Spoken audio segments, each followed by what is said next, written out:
ಜೀರ್ಣೋದ್ಧಾರ ಮಾಡ್ತಾ ಇದ್ದೀರಿ ಇದ್ರ ಬಗ್ಗೆ ಹೇಳಿ ಸರ್. ಇದು ನಮಗೆ ಒಂದು ಸುವರ್ಣವಾದ ದಿವಸ. ಕಳೆದ ಫೆಬ್ರವರಿ 21ನೇ ತಾರೀಕು 23ನೇ ತಾರೀಕು ಒಂದು ಆಂಜನೇಯ ಸ್ವಾಮಿಯ ಜೀರ್ಣೋದ್ಧಾರ ಪ್ರತಿಷ್ಠಾಪನೆ ಮಾಡಿದ್ವಿ. ಇವತ್ತು 48 ದಿನಗಳ ಕಾಲ ಮಂಡಲ ಪೂಜೆ ನಡೆದು ಕೊನೆ 48 ದಿವಸಕ್ಕೆ ಕೊನೆ ಕಾಲಘಟ್ಟಕ್ಕೆ ಇಟ್ಟಿದ್ದೀವಿ.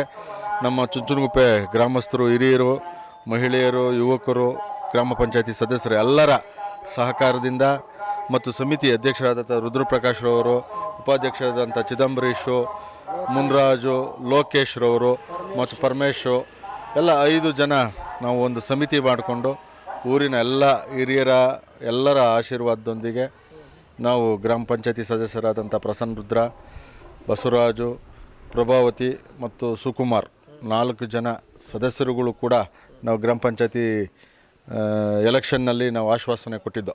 ಈ ಚುಂಚನಗುಪ್ಪೆ ಗ್ರಾಮದಲ್ಲಿ ಶಿಥಿಲಗೊಂಡಿತ್ತು. ಈ ಹಿಂದೆ ಚೇರ್ಮನ್ರಾಗಿದ್ದಂಥ ಜಗದೀಶಪ್ಪನವರು ಅವ್ರ ಕಾಲದಲ್ಲಿ ಒಂದು ಇದು ಕಲ್ಲು ಮತ್ತು ಮಣ್ಣಿನಲ್ಲಿ ದೇವಸ್ಥಾನ ಕಟ್ಟಿದರು ಮತ್ತು ಚಪ್ಪಡಿ ಹಾಕಿದರು. ಅದು ಚಪ್ಪಡಿ ಹಳೆ ಇದಾಗಿ ಕುಸಿದು ಬಿದ್ದೋಗಂಥ ಮಟ್ಟ ಬಂದಿತ್ತು.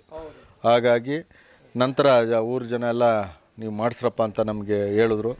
ಅದೇ ರೀತಿ ಅವರ ಎಲ್ಲ ನಮ್ಮ ಹಿರಿಯರ ಆದೇಶದಂತೆ ಪಾಲನೆ ಮಾಡಿ ನಮ್ಮ ಅವಧಿ ಒಳಗೇ ದೇವಸ್ಥಾನವನ್ನು ಪೂರ್ಣಗೊಳಿಸಿದ್ದೀವಿ. ನಾವು 4 ಜನ ಸದಸ್ಯರು ಎಲ್ಲ ನಮ್ಮ ಸಮಿತಿಯ ಸದಸ್ಯರುಗಳೆಲ್ಲ ಸೇರಿಕೊಂಡು ತುಂಬಾ ಕಷ್ಟ ಬಿದ್ದು ಒಂದು 75-80 ಲಕ್ಷ ರೂಪಾಯಿ ಹಣವನ್ನು ಸಂಗ್ರಹಣೆ ಮಾಡಿ ನಾವು ಯಾರ ಹತ್ರ ಬೇರೆ ಕಡೆ ಕೇಳೋಕ್ಕೆ ಹೋಗಲಿಲ್ಲ. ನಮ್ಮ ಗ್ರಾಮದಿಂದ ಯಾರಿಂದ ಸಹಾಯ ಆಗಿದೆ ನಮ್ಮ ಗ್ರಾಮದಿಂದ ಯಾರು ರಿಯಲ್ ಎಸ್ಟೇಟು ಅಥವಾ ಇನ್ನೊಂದು ಸಣ್ಣ ಪುಟ್ಟ ಮಾಡ್ಕೊಂಡಿರೋರು ಅವರಿಂದ, ಮತ್ತು ನಮ್ಮ ಕ್ಷೇತ್ರದ ಶಾಸಕರಾದಂಥ ಎಸ್ ಟಿ ಸೋಮಶೇಖರ್ ಗೌಡರು ಅವ್ರಿಗೂ ಅವರ ಸಹಕಾರ, ಎಂ ಕೃಷ್ಣಪ್ಪನವರು ವಿಜಯನಗರ ಅವರು ಸಹಕಾರ, ಮತ್ತು ಚಿಕ್ಕನಹಳ್ಳಿ ನೆಲಮಂಗಲ ಶಾಸಕರ ಶ್ರೀನಿವಾಸರವರು ಅವರು ಶಾಸಕರು ನಮಗೆ ಸ್ವಲ್ಪ ಎಲ್ಲರೂ ಕೂಡ ಸಹಾಯ ಮಾಡಿದ್ರು. ಮತ್ತು ಇಲ್ಲ ದೊಡ್ಡ ಬಿಲ್ಡರ್ಸ್ಗಳು ಕೂಡ ಸಹಾಯ ಮಾಡಿದ್ರು, ಗ್ರಾಮಸ್ಥರುಗಳು ಸಹಾಯ ಮಾಡಿದ್ರು. ನಾವು ವೈಯಕ್ತಿಕವಾಗಿ ಗ್ರಾಮ ಪಂಚಾಯತಿ ಸದಸ್ಯರುಗಳು ಕೂಡ ವೈಯಕ್ತಿಕವಾಗಿ ಎಲ್ಲ ದುಡ್ಡನ್ನು ಹಾಕೋದ್ರ ಮುಖಾಂತರ ಕಲೆಕ್ಟ್ ಮಾಡ್ಕೊಳ್ಳೋ ಮುಖಾಂತರ ದೇವಸ್ಥಾನವನ್ನು ಪೂರ್ಣಗೊಳಿಸಿದ್ದೀವಿ. ಇವತ್ತು 48ನೇ ದಿನದ ಕಾರ್ಯಕ್ರಮ ನಡೀತಾ ಇದ್ದೀವಿ. ಸುಮಾರು 1,500-2,000 ಜನಕ್ಕೆ ಪ್ರಸಾದದ ವ್ಯವಸ್ಥೆ ಮಾಡಿದ್ದೀವಿ.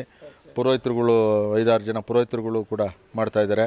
ಅವತ್ತು ನಾವು ಇನ್ನೊಂದೇನಪ್ಪ ವಿಶೇಷ ಅಂದರೆ, ನಾವು ಕಳಸ ಪ್ರತಿಷ್ಠಾಪನೆ ಮಾಡಿಸೋ ದಿವಸ ಗರುಡ ನಮ್ಮ ವಿಷ್ಣು ದೇವರ ವಾಹನ ಅಂತ ಇರುತ್ತಲ್ಲ, ಆ ಗರುಡ ಬಂದು ಕರೆಕ್ಟಾಗಿ ಅಲ್ಲಿ ಕಳಸದ ಮೇಲೆ ದೇವಸ್ಥಾನದ ಮೇಲ್ಗಡೆ ಸುತ್ತ ಹಾಕ್ಕೊಂಡು 3 ಸುತ್ತ ಹಾಕ್ಕೊಂಡು ಹೋಯ್ತು.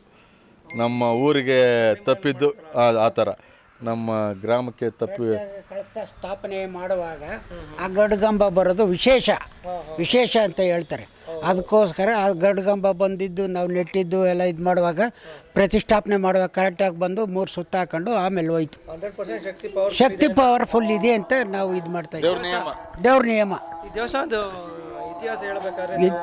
ಇತಿಹಾಸ ಹೇಳಬೇಕಾದ್ರೆ ಇದು ನಮಗೆ ಗೊತ್ತಿಲ್ಲ. ನಮ್ಗೆ ಇವಾಗ 65 ವರ್ಷ 70 ವರ್ಷ ಇರೋರೆಲ್ಲ ಅವರೇ ಆವಾಗೇ ಶಿಥಿಲ ಮಾಡಿ ತಗೊಂಡೋಗಿ ಒಂದು ತವರೆ ಕಟ್ಟೆ ಅಂತ ಇದೆ, ಅದರೊಳಗಡೆ ಇಟ್ಬಿಟ್ಟಿದ್ರು. 100 ವರ್ಷಗಳ ಹಿಂದೆ ಇತ್ತೋ ಇನ್ನೂ ಜಾಸ್ತಿ ಆಗಿತ್ತೋ ಗೊತ್ತಿಲ್ಲ.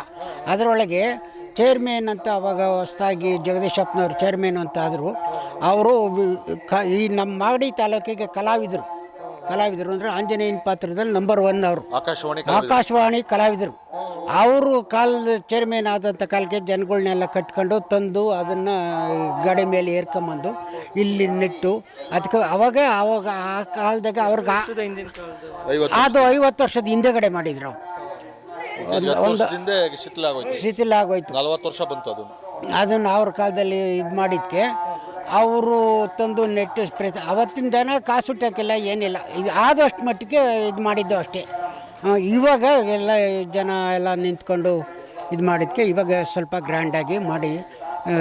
ವಿಶೇಷ ಏನಪ್ಪ ಅಂದರೆ, ನಾವು ಪೂರ್ಣ ಗರ್ಭಗುಡಿ ಏನಿದೆ 11 9 ಅದನ್ನು ಪೂರ್ತಿ ಕಲ್ಲಿನಲ್ಲೇ ಮಾಡಿಸಿದ್ದೀವಿ. ಮೇಲೆ ನವರಂಗ ಐತೆ. ಇದು ರಾಜರು ಚೋಳರ ಕಾಲದಲ್ಲಿ, ಹೊಯ್ಸಳರ ಕಾಲದಲ್ಲಿ ಯಾವ ರೀತಿ ನಿರ್ಮಾಣ ಮಾಡ್ತಾಯಿದ್ರು ಅದೇ ರೀತಿ ನಾವು ಗರ್ಭಗುಡಿಯನ್ನು ಸ್ವಾಮಿಗೆ ಕಲ್ಲಿನಲ್ಲೇ ಮಾಡಿಸಿದ್ದೀವಿ. ಇದು ಎಷ್ಟು ವರ್ಷಗಳಾದರೂ ಇದಕ್ಕೆ ಆಯುಸ್ಸು ಇದಿಲ್ಲ. ಇವತ್ತೇನು ನಾವು ನೋಡಿ ಸಾವಿರಾರು ವರ್ಷಗಳಿಂದ ರಾಜರು ಮಹಾರಾಜರು ಕಟ್ಟಿಸಿರೋ ಅಂಥ ದೇವಸ್ಥಾನಗಳು ಇವತ್ತು ಕೂಡ ನಮಗೆ ಕಣ್ಮುಂದೆ ಇದ್ದಾವೆ. ಅದೇ ರೀತಿ ಇತಿಹಾಸವಾಗಿರಲಿ ನಮ್ಮೂರಲ್ಲಿ ಅಂತೇಳಿ ನಮ್ಮೆಲ್ಲ ಊರಿನ ಚುಂಚನಗುಪ್ಪೆ ಗ್ರಾಮಸ್ಥರು ಮತ್ತು ಅಕ್ಕಪಕ್ಕದ ಗ್ರಾಮಸ್ಥರು, ಮುಖ್ಯವಾಗಿ ನಮ್ಮ ಕ್ಷೇತ್ರದ ಶಾಸಕರು ಅವರು ಕೂಡ ಅವ್ರ ಅನುದಾನದಲ್ಲಿ ಆ ಪೈಕಿ 3 ಲಕ್ಷ ರೂಪಾಯಿ ಕೊಡಿಸಿದ್ರು ಮಿನಿಸ್ಟ್ರ್ ಆಗಿದ್ದಾಗ. ತಿರ್ಗಾ ಕೆಬ್ಬಳ್ಳಿ ಆಂಜನೇಯ ದೇವಸ್ಥಾನಕ್ಕೆ 3 ಲಕ್ಷ ಕೊಟ್ಟರು. ಅವರೆಲ್ಲ ನಮಗೆ ಬೆಂತಟ್ಟಿ ನಮ್ಮ ಗ್ರಾಮ ಪಂಚಾಯತಿ ಸದಸ್ಯರು ಅಧ್ಯಕ್ಷರು ಮಾಡಿದ್ರಿಂದ ಇದೊಂದು ಪ್ರತಿಫಲ. ಇನ್ನೊಂದು ಚುಂಚನಗುಪ್ಪೆನಲ್ಲಿ ಒಂದು ಹಾಸ್ಪಿಟ್ಲನ್ನು ಕಟ್ಟಿಸಿದ್ದೀವಿ, ಪ್ರಾಥಮಿಕ ಆರೋಗ್ಯ ಘಟಕ, ತುಂಬ ಚೆನ್ನಾಗಿದೆ. ನಮ್ಮ ಕಾಲಘಟ್ಟದಲ್ಲಿ ನಮಗೊಂದು ಸಂತೋಷ, ನಮ್ಮ 4 ಜನ ಸದಸ್ಯರು ಗೆದ್ದು ಒಂದು ದೇವಸ್ಥಾನ ಸಂಪೂರ್ಣಗೊಳಿಸಿದ್ದೀವಿ, ಆಸ್ಪತ್ರೆ ಕಟ್ಟಿಸಿದ್ದೀವಿ, ಲಕ್ಷ್ಮೀಪುರದಲ್ಲಿ ಒಂದು ದೇವಸ್ಥಾನ ಮಾಡಿಸಿದ್ದೀವಿ, ಕೆಬ್ಬಳ್ಳಿ ಆಂಜನೇಯ ಜೀರ್ಣೋದ್ಧಾರನ 75%, 80% ಮಾಡಿದ್ದೀವಿ, ಇನ್ನೊಂದು 20% ಇದೆ, ಅದು ಕೂಡ ಮುಗಿಸ್ತೀವಿ. ಜೈ ಆಂಜನೇಯ. ಹರಕೆ ಹೊತ್ಕೊಂಡು ಎಲ್ಲ ಚೆನ್ನಾಗಿ ಈಡೇರ್ತದೆ. ಏನಿಲ್ಲ, ಒಳ್ಳೆ ಶಕ್ತಿ ದೇವತೆ, ಅದರಿಂದ ಎಲ್ಲರೂ ನಂಬಿದ್ದಾರೆ. ದೇವಸ್ಥಾನಕ್ಕೆ ಬನ್ನಿ.